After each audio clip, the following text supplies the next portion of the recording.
Reincarnated as a Sword is an isekai from the current season that a lot of people aren't even considering as a potential watch.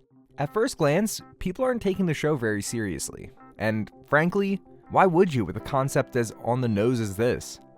Is Reincarnated as a Sword peak isekai, or is it another mediocre throwaway show to be soon forgotten? We've got goblins! We've got saber-toothed tigers! We've got Big Worm!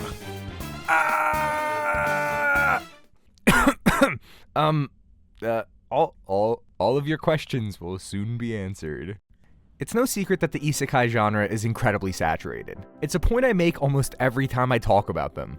But that doesn't mean that they can't be good. Before we get into that, let me tell you a bit about what Reincarnated as a Sword is all about. It's about a nameless man who's reincarnated as a sword into a fantasy world.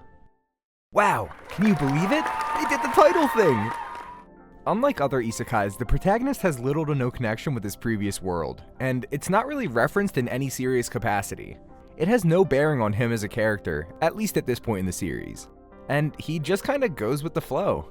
Our protagonist flies around with telekinesis, defeating enemies and absorbing their skills, getting stronger in hopes that when someone finds him, that they'll use him and become really strong. He very quickly settles into his role as an inanimate object, and just wants to find a proper owner. That's where our other main character comes in, Fran. Fran? I'ma say Fran. Fran is an enslaved girl of the discriminated against black cat race. Races in this world can evolve to become stronger versions of themselves, but a black cat has never evolved before. While the group of slaves she's in is being transported to another site, they're attacked by an incredibly large and powerful beast. It wipes out almost everyone, leaving Fran alone to try and fight it.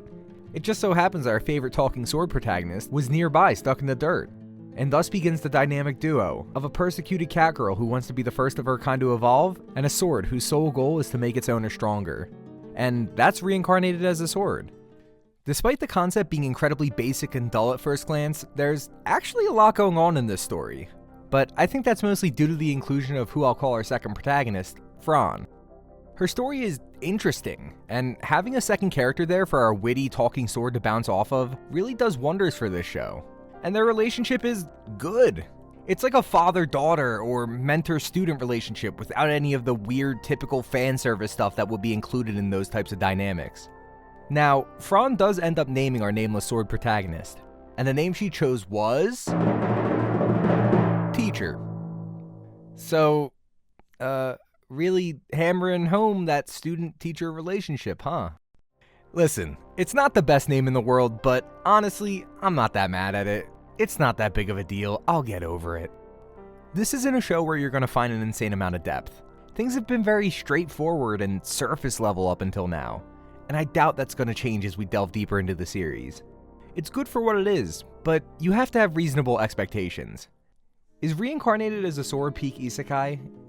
In a meme sense, yeah.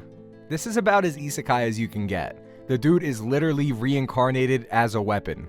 Man's is an object. But in an actual sense, no. This is not the best isekai that's been released. At least, not yet? But is the show mediocre trash? Absolutely not.